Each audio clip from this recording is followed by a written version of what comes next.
I took a contract to bury the body of Blasphemous Bill Buckeye, whenever, wherever, and whatsoever the manner of death he die. Whether he die in the light of day or under the peak-faced moon, in cabin or dance hall, camp or dive, muclucks or patent shoon, on velvet tundra or virgin peak, by glacier drift or draw, in muskeg hollow or canyon gloom, by avalanche, fang or claw, by battle, murder or sudden wealth, by pestilence, hooch or lead. I swore on the book I would follow and look till I found my tombless dead.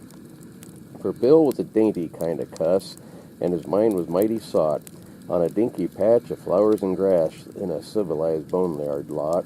And where he died or how he died didn't matter a damn, as long as he had a grave with frills and a tombstone epigram. So I promised him, and he paid the price in good Chachaco coin, which is same I blowed that very night down in the Tenderloin. Then I painted a 3-foot slab of pine. Here lies poor Bill Mackay, and I hung it on the cabin wall, and I waited for Bill to die.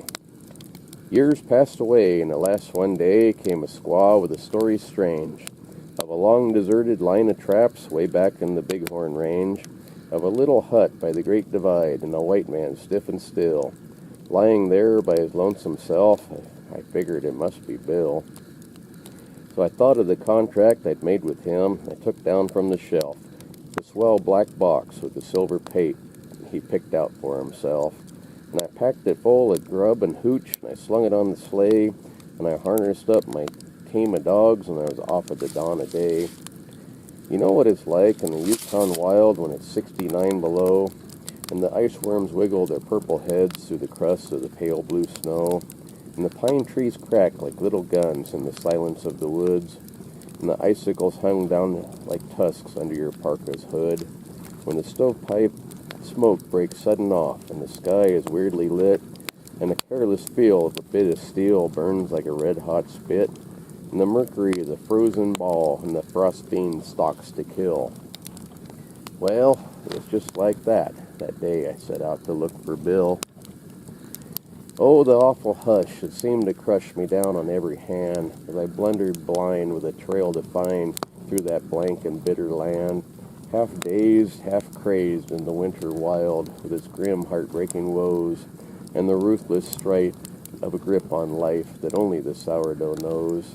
North by the compass, north I pressed, river and peak and plain, past like a dream, I slept to lose, and I waked to dream again.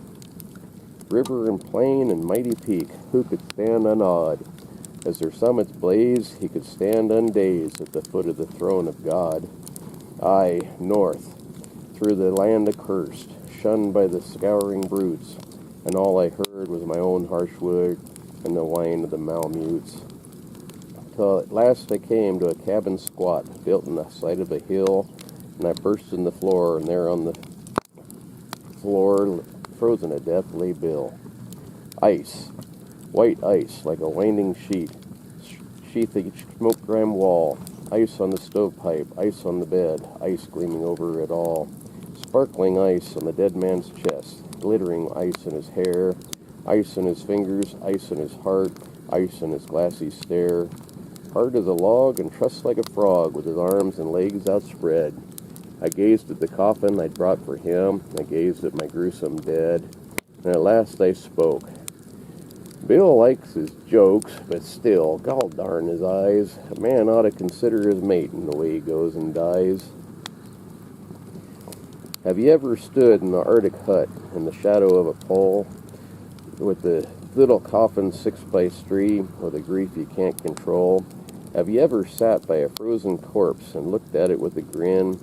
It seemed to say, you may try all day, but you'll never jam me in. Well, I'm not a man of the quitting kind, but I never felt so blue. And I sat there gazing at that stiff and wondering what I'd do. And I rose and I kicked off the husky dogs that were nosing round about. And I lit a roaring fire in the stove, and I started to thaw Bill out.